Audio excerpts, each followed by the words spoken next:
వర్షాలు పడుతున్నాయో లేదో seasonal fevers జనాలను బెంబేలెత్తిస్తున్నాయి.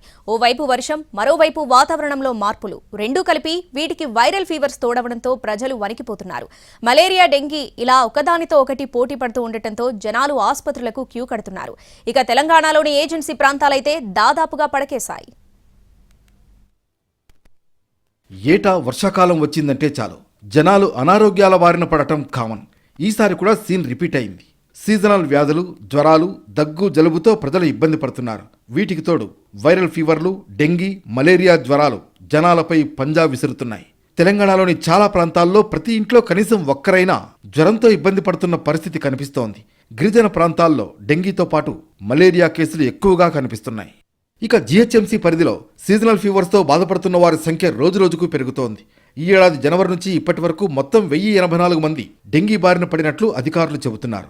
వర్షాలు పడుతూ ఉండడం, వాతావరణంలో మార్పుల కారణంగా ఆగస్టు, సెప్టెంబర్లో డెంగీ కేసుల సంఖ్య పెరిగే అవకాశం ఉందని అధికారులు అంచనా వేస్తున్నారు. సీజనల్ వ్యాధుల బారిన పడకుండా జాగ్రత్తగా ఉండాలని సూచిస్తున్నారు. వర్షం అనేది ఈ మధ్యలోనే ఎక్కువగా పడడం స్టార్ట్ అవుతుంది కాబట్టి ఫీవర్ కేసెస్ అనేది మనకు పెరుగుతూ ఉన్నాయి.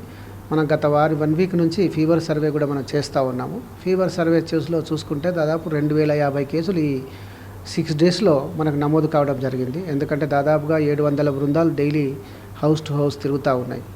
ఆగస్టు, సెప్టెంబర్ మాసాల్లో డెంగీ కేసులు గణనీయంగా పెరిగే అవకాశం ఉందని అధికారులు అంచనా వేస్తున్నారు. ఇప్పటికే అలర్ట్ అయిన వైద్య సిబ్బంది జీహెచ్ఎంసీ పరిధిలో హెల్త్ సర్వే నిర్వహిస్తోంది. సర్వే నిర్వహిస్తున్న సమయంలోనే వారం రోజుల వ్యవధిలోనే 2,500 ఫీవర్ కేసులు నమోదయ్యాయి. జీహెచ్ఎంసీ పరిధిలో డయేరియా, రెస్పిరేటరీ సమస్యలతో ప్రజలు ఇబ్బంది పడుతున్నారని అధికారులు చెబుతున్నారు.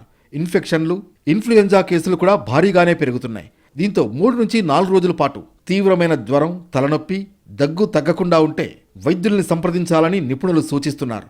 వర్షాకాలం నీరు నిల్వ ఉండకుండా చూసుకోవడం ద్వారా దోమల వ్యాప్తిని అరికట్టి డెంగీ, మలేరియా వంటి వ్యాధులు సోకకుండా చూసుకోవాలని వైద్యులు సూచిస్తున్నారు.